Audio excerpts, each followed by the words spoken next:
Now, I don't mean to scare you at all, but today we are going to talk about the potential danger of using down payment assistance to buy a home in 2021. I'm Nicole Nark, Arkansas real estate broker, and welcome back to my channel with videos to help you find your way home.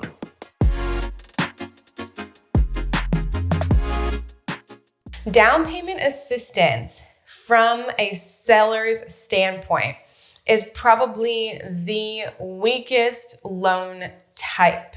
Now, of course, you can buy a house using down payment assistance programs. There are tons of these programs available because they are great in assisting multiple different types of buyers with getting in a home sooner and eliminating some of those big obstacles to home ownership.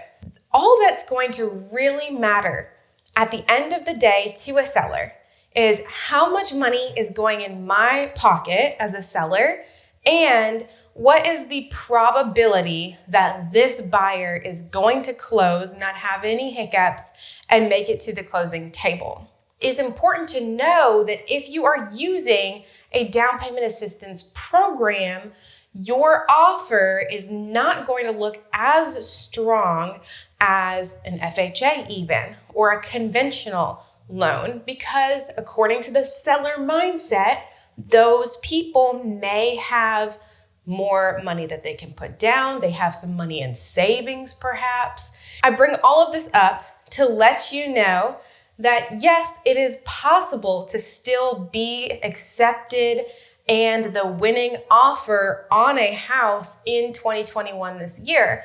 But I've always been super candid with you guys. I started this channel because I felt like when I bought my first house, I didn't even know down payment assistance existed. And since a lot of you have been following me for different down payment assistance videos, I wanted to make sure that you guys understood how getting pre-approved for that down payment assistance in 2021 is only the first obstacle that you might have to jump through. Now, with all of that being said, there are some important things that you can take away from this. You can decide maybe if your timeline for buying a home is flexible, that you want to wait to buy a home until the market levels out a little bit. Personally, in Central Arkansas, I am already seeing the market start to get a little bit more levelized and calm down. And I think that has to do with the fact that interest rates are slowly creeping up again. So if you do have the ability to maybe renew your lease for another year and then start the buying process again next year, when our market is likely going to be more level, that is one thing to consider.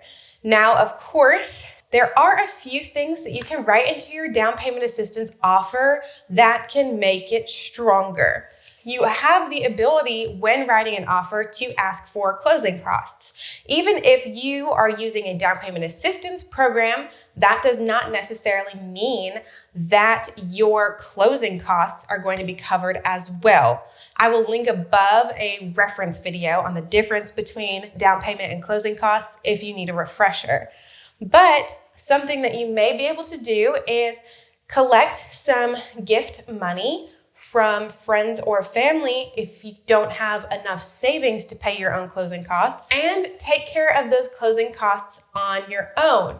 That is something that will help keep more money in the seller's pocket and could make your offer a little bit more attractive. Additionally, have your realtor reach out to the agent that represents the seller on the house that you're buying and see how you guys can cater your offer to what the seller needs. So for example, a lot of sellers right now need to sell their house because they themselves are also trying to buy a new house. If that's the case, maybe the seller already has a closing date that they need to close on. That would be a great thing for you to know. Make sure that you make your offer with that closing day in mind so that they know that you're accommodating to them in that way, and they're not going to potentially have to get a hotel or worry about temporary housing for maybe a week while you've closed or haven't closed and they've already closed on another property. Like I have mentioned before,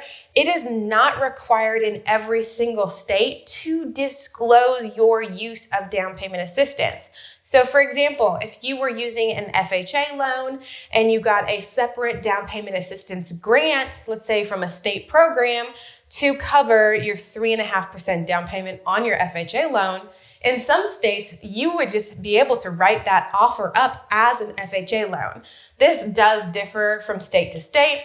So if you don't have to disclose your use of down payment assistance in your state, that is a big way to continue to push your offer forward and hopefully get it accepted so that you can go under contract on the home that you found. Now, I know I threw a lot at you. This is a bit of a different video. It's not necessarily a steps or how to pro and con type video, but I do hope that if you are considering using down payment assistance to buy your house, that you found this helpful during this time. Of course, if you have any questions about whether you should use down payment assistance or how this might play out in your market, let me know in the comments below. I'd be happy to answer those.